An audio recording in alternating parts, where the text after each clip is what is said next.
প্রতিদিন ভাত রুটি খেতে ভালো লাগে না, তাহলে বন্ধুরা আপনারা ঝটপট তৈরি করে নিতে পারেন আটা দিয়ে মজাদার এই চিতই পিঠা। এই চিতই পিঠাগুলো এতটাই নরম আর এতটাই ছিদ্র জালিযুক্ত হয়েছে যে আপনারা ঝটপট বানিয়ে নিতে পারবেন। চলে যাব প্রস্তুত প্রণালীতে। আমি এখানে নিয়েছি 1 কাপ পরিমাণে আটা।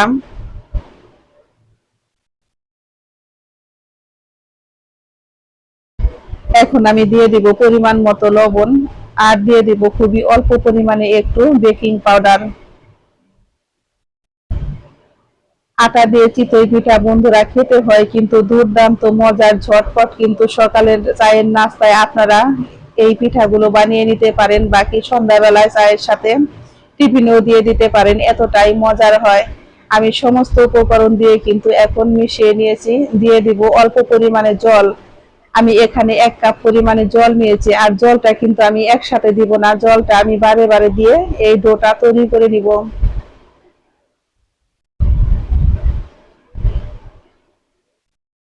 জলটা একবারে দিলে বন্ধুরা পাতলা হয়ে যাবে, সেই জন্য আমি অল্প পরিমাণে জল দিয়ে দিয়ে এই ডোটা তৈরি করে নিব।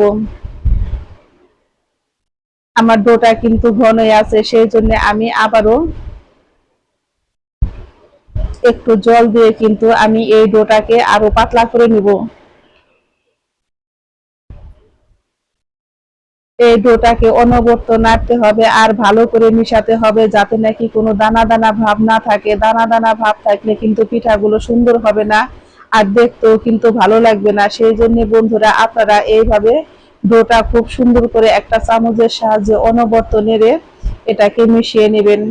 আমি আবারও 1/2 কাপ পরিমাণে জল নিয়েছি। আমি এখন জলটা দিয়ে কিন্তু আবারও ডোটা বেশ ভালো করে এইভাবে মিশিয়ে নিব। এখন কিন্তু আমার আর 1/2 কাপ জল লাগেনি বন্ধুরা। 1/2 কাপের জলের আমি অর্ধেক পরিমাণে জল দিয়েছি আর একটু জল আমার রয়ে গেছে। আর এরকম ঘনত্ব রেখেই কিন্তু আমি অনবরত নাড়তে থাকবো। অনবরত নাড়তে নাড়তে দেখা যাবে যে ডোটা কিন্তু আমার একদম মিশে গেছে, আর কোনো দানা দানা ভাব থাকবে না। এই নাস্তাগুলো বাকি পিঠাগুলো খুব সুন্দর হবে। ডোটা মিশানোর জন্য এরকম একটা চামচ নিলে ভালো হয় বেশি, কারণ এটা মিশাতে খুবই সুবিধা হয়। সেই জন্য এরকম একটা চামচ নেওয়ার চেষ্টা করবেন। আর ডোটা দেখে অবশ্যই বুঝতে পেরেছেন যে কতটা আমি ঘনত্ব রেখেছি। এইরকম ঘনত্ব রেখে আমি রেস্টে রেখে দেব 10 মিনিট। ফিরছি আমি 10 মিনিট পর। 10 মিনিট পর বন্ধুরা দেখতেই পাচ্ছেন ডোটা কিন্তু একদম সুন্দর করে ফুলে উঠেছে আর একদম পারফেক্ট ভাবে তৈরি হয়ে গেছে। চলে যাব চুলায়। চুলায় আমি একটা ফ্রাই প্যান বসিয়ে দিয়েছি। ফ্রাই প্যানটা কিন্তু গরম হয়েছে। আমি 1/2 চামচ নিয়ে কিন্তু এইভাবে একটা করে পিঠা তৈরি করে নিব। আর এই পিঠাটা দেওয়ার সাথে সাথে কিন্তু দেখতে পারবেন বন্ধুরা অসংখ্য ছিদ্রযুক্ত একটা পিঠা তৈরি হবে, এতটাই জালিদার হবে বন্ধুরা। আমি কিন্তু আপনাদের একটু জুম করে দেখাচ্ছি, দেখতেই পাচ্ছেন এই পিঠাগুলো কতটা ছিদ্রযুক্ত হয়েছে। পিঠাটা আমার রেডি হয়ে গেছে। আমি এখন চুলায় থেকে নামিয়ে নিব। আবারও আমি ফ্রাই প্যানে কিন্তু 1/2 চামচ দিয়ে এরকম করে আমি আর একটা পিঠা তৈরি করে নিব।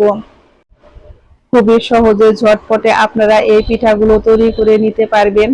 আমার এই পিঠাটাও কিন্তু রেডি হয়ে গেছে আর দেখতেই পাচ্ছেন কতটা ছিদ্রযুক্ত জালিদার হয়েছে।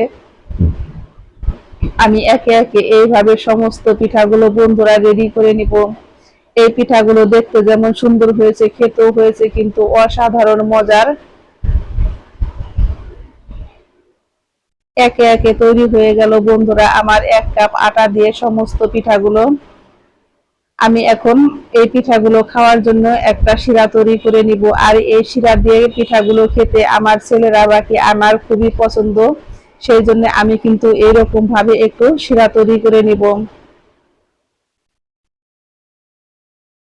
এই পিঠাগুলো বন্ধুরা আমি হাতে নিয়ে একটু চাপ দিয়ে দেখাচ্ছি, দেখে অবশ্যই বুঝতে পেরেছেন এই পিঠাগুলো হাতে চাপ দেওয়ার পরেও কিন্তু এগুলো কিন্তু ভেঙে যাচ্ছে না।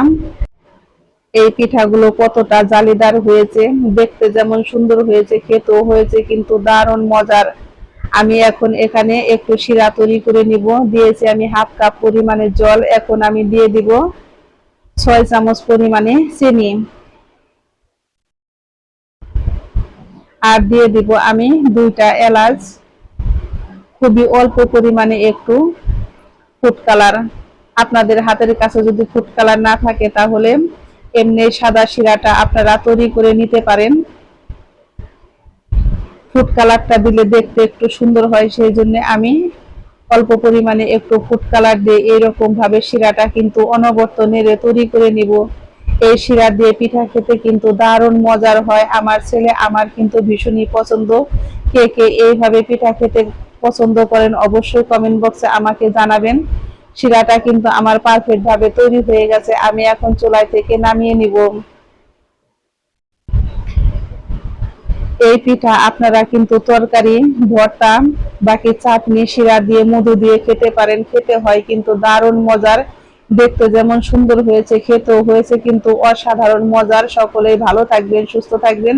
আমি আবারও ফিরবো নতুন নতুন কোনো রেসিপি নিয়ে।